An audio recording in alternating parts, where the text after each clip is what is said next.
Good evening, everybody. Welcome to another episode of Uncommon Sense with Jose Negron. For the benefit of those who are not familiar with the channel, here we talk about everyday issues and we try to find sensible solutions. For that reason, why it's called Uncommon Sense. Right now, we are live on YouTube, Facebook, and Periscope and Twitter. So tonight is going to be another short video regarding current situations. Now, before we get into the main topic, we're going to get into an edition of What the Heck is This?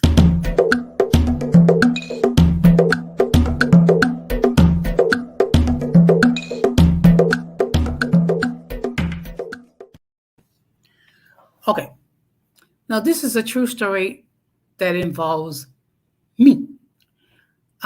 Yesterday, some of you may not be aware, it was Ash Wednesday, which means it's a day for us who will observe it, Lent, to go to Mass and attend Ash Wednesday services.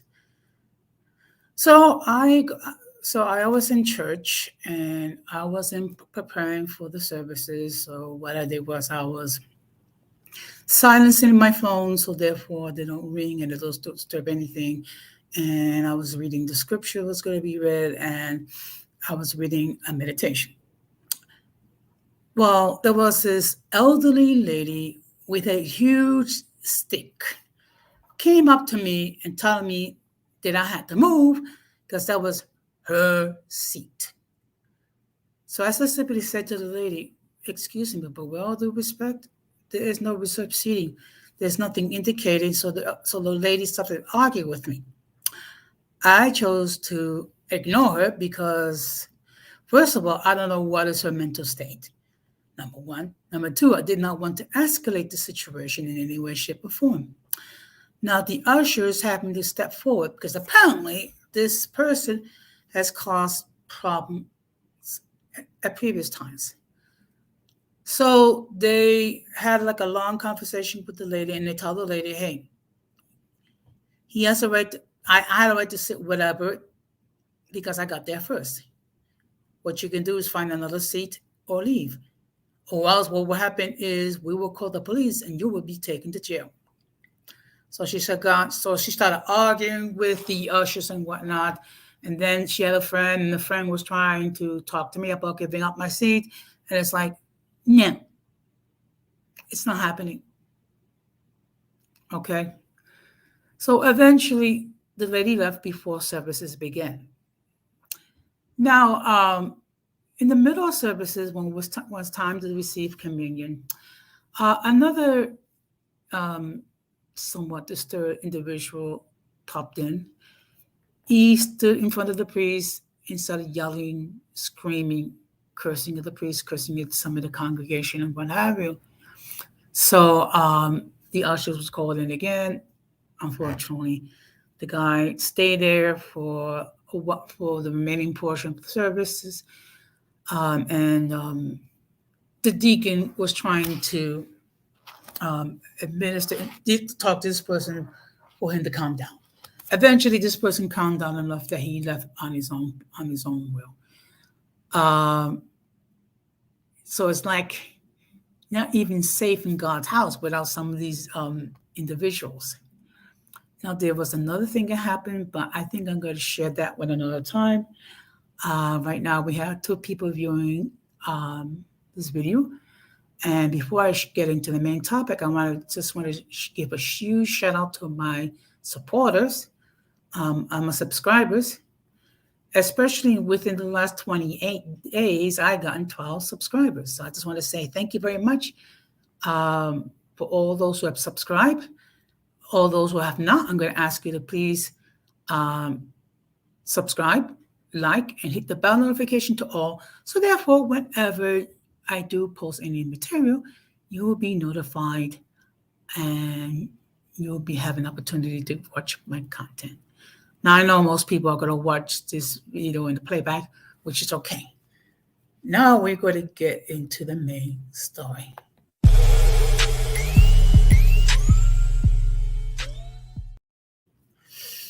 Now, the topic for tonight is millennials and financial woes.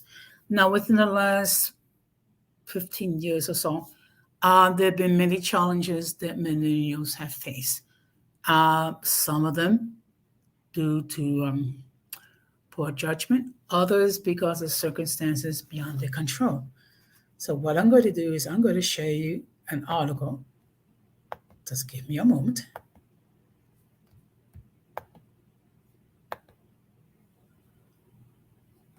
Okay, sorry.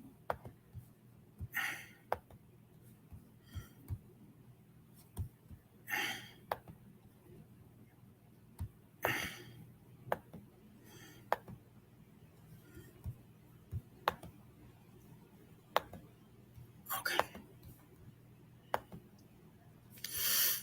Now, this is an article that I came across Insider, and it was dated February the 27th of 2022. How the last 20 years of economic turmoil broke millennials. So I'm just going to briefly. Millennials have been carrying along economic baggage since the Great Recession. While some are faring financially well, others have faced a whole host of challenges. Student debt, a housing crisis, and now inflation are just a few of their economic woes. So millennials just can't get a break. The generation made up of people turning ages 26 to 41 and had a long notorious bout of bad economic luck, although they have been a subject of to the narrative of a frivolous generation who prefer to blow money on avocado toast. In reality, that their entrance into adulthood has been shortchanged by the economy. Now I'm just going to go down. Of course, not all millennials fit the bill. Some millennials, in which generation researcher Jason Dorsey has dubbed mega millennials for the outside advantage they have over less fortunate peers, don't identify with the negative stereotypes associated with this generation because they feel ahead of the game. Okay, now I'm just going to scroll down. Now, in 2007, the financial crisis hits when the oldest millennials were 26. They bore the true brunt of the recession, entering in a tough job market and experiencing wage stagnation. Excuse me. It's just give me a moment. The financial crisis of 2008 left no generation untouched. Silent, Boomer, and Gen X households all experienced wealth loss. But older millennials were squarely hammered. Mark Murrow, senior fellow and policy director of the Brookings Institute, previously told Insider. Millennials have a lifelong damage given the severity of the Great Depression. The Great Depression split the generations down the middle between the older millennials who walk into a dismal job market and the younger millennials who experienced the recovery period became risk averse by watching the recession unfold. Coming of age in an era of slower economic growth has made it less possible for millennials to establish a solid career foundation and build wealth. Ernie Tedeschi, Managing Director and Policy Economics for Epicor ISI, told Insight.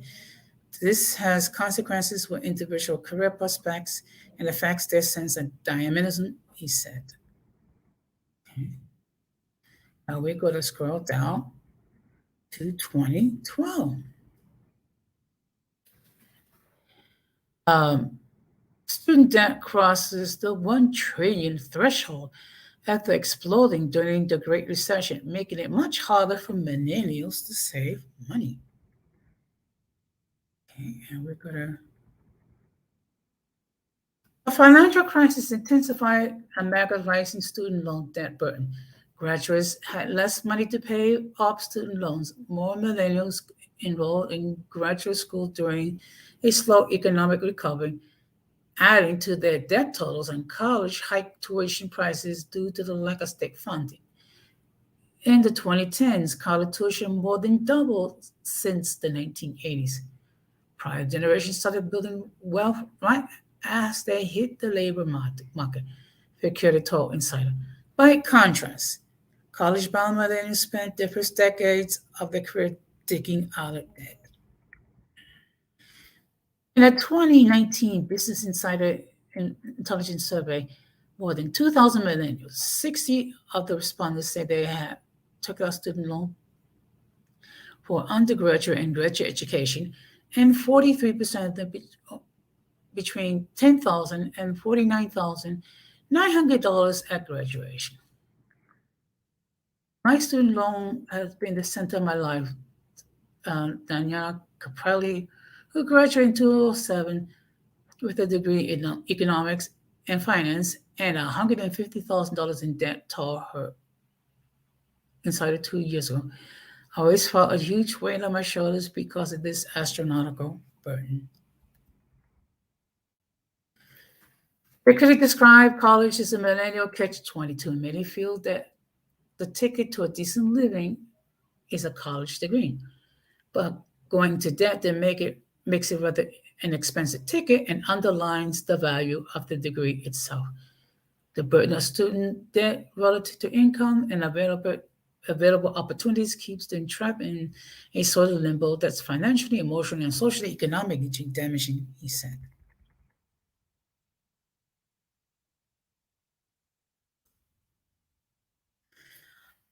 In 2017, as wages stagnate, cost of living gets out of control. The average housing price across U.S. cities has become more expensive than they were right before the Great Depression.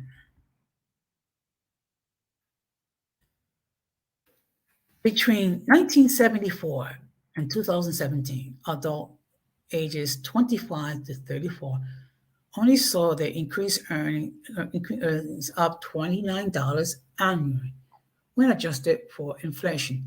During the same period, those ages 45 to 54 saw an income growth of nearly $5,400.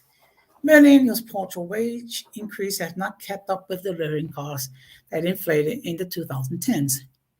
Hospital services, college tuition, medical services, and housing all began ticking up past the average inflation around the time of the Great Recession, according to the American Enterprise Institute's famous inflation chart, outpacing the hike in average hourly wages.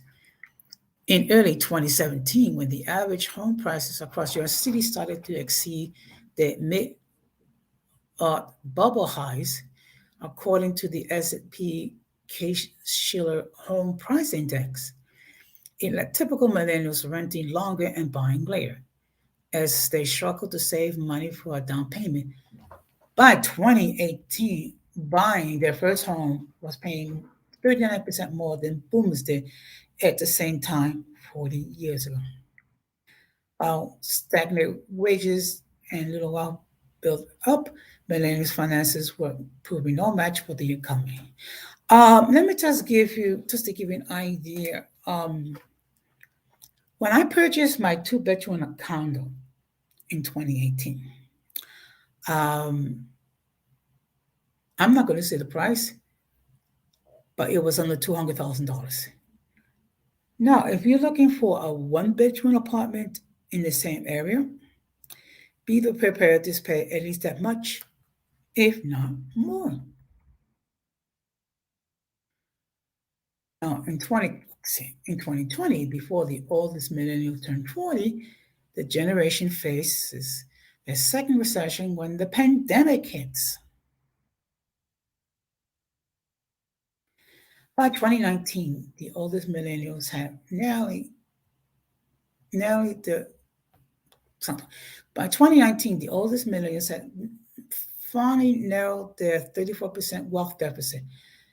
A follow-up St. Louis Fed report found that those born in the 1980s have a median wealth income 11% below generations of similar ages. It turns out millennials may not be as lost as we once thought, read the report. But the following year, the pandemic hit, where there isn't enough data to determine the exact impact it had on millennials. It was another curveball for the generation. It widened the millennial inequality that dated back to the Great Recession, with wealthier millennials faring while their lower earning peers are struggling. Millennials who already had lower earnings pre-pandemic and millennials with children were among those who suffered the most. Christine Purchesky, demographer and associate professor of sociology at Northwestern University, previously told Insider about 40% of the millennials saw their huge increases in hardship.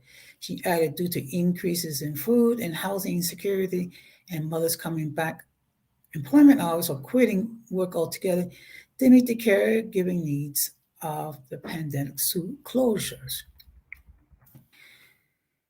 When unemployment peaked in 2020, 14.5% of Americans ages 25 to 34 were unemployed, according to the Bureau of Labor Statistics. That's higher than 10% unemployment peak of the Great Recession in 2009. While some millennials may have escaped job loss, not all skirted past pandemic pay cuts. I would imagine a lot of people burning through whatever savings they have experienced unemployment, Pacheski said. This brings us to 2021. As millennials were ready to buy a house, they got screwed by their second housing crisis in 12 years, in which record high prices boxed many first time homeowners out of the market. Come 2021, millennials have finally reached the peak age for first time home ownership. After spending years of saving for a down payment, historic low mortgage rates, and the flexibility of remote work enabled them to finally achieve their home buying dreams. But demand exacerbated an already shrinking housing inventory that was fueled by contractors underbuilding homes since the Great Recession, and a housing boom soon became a housing crisis. Starter homes were the biggest victims of the dwindling inventory as the national median home sale continues climb towards uh, reaching record high of $386,888 in June 2021. Just as fellowship fell within millennials' grasps, it began to slip out of their fingers again. Now that have now that they have economically recovered and looking to buy a home for the first time, we're faced with a housing shortage. Daryl Fairweather, the chief economist for at Betfin, told Insider last year they're already boxed out of the housing market. There are 20 times fewer homes built in the past decade than at any time as far back as the 1960s, according to Fairweather. She added that there was not enough homes for millennials, who are the bigger generation, to buy. Corazon, the director of housing and commercial real estate for the National Association for Realtors, told Inside home ownership was going to be more difficult for millennials. But yet another West Avenue lost to millennials. And I'm going to park it here. Now, in all fairness, millennials have been hit with a lot of situations beyond their control.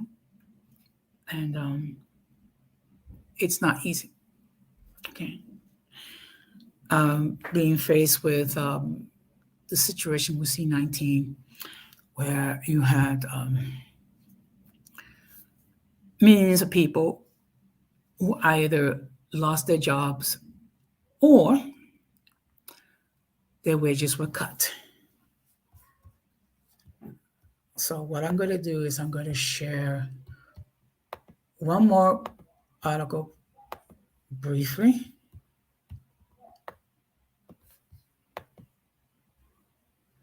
Just give me a moment.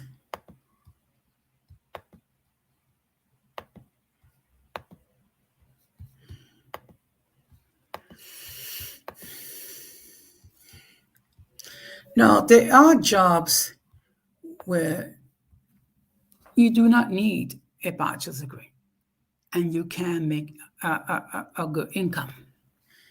Now, as you can see, there are 50 at the highest paid jobs. Now, I'm not going to go into all 50, but what I'm going to do is I'm going to go into, say, the top 20 and make their annual and state their annual salaries. For example, ship engineers, their annual salary is $95,380. Operating engineers and other construction equipment operators, $96,440. Lodging managers, $97,680.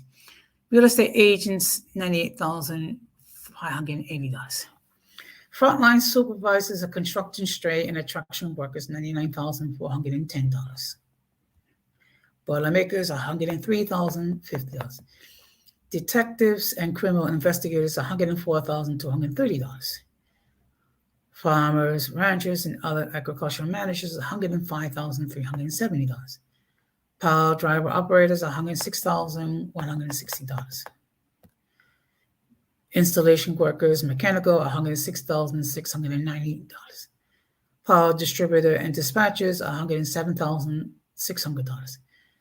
Frontline supervisor, correction officers, $113,070. Property, real estate, and community association managers, $113,800. Frontline supervisor, non-retail sales workers, $115,000. Makeup artists, theatrical and performance, $121,600. Frontline supervisor, fire and prevention workers, $128,210.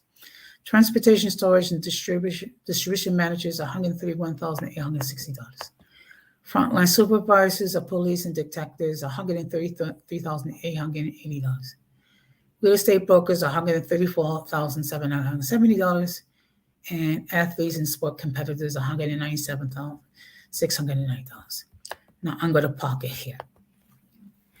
Now, obviously, for a lot of these things, it does require some sort of advanced training, but none of them require college, which is something to think about. Now, I'm not blasting anybody who got a college education. I think it's wonderful. If you did get a college education, I think it's great. However, if you know in your spirit that you don't have the discipline to spend 4 years of college to get a bachelor's degree and an associate degree, there are other areas when you can earn a good income without a bachelor's degree. And with that, I just want to say I appreciate all the people who have subscribed, not just from the beginning, but just recently as well. Now, this Sunday, we're going to have another live stream.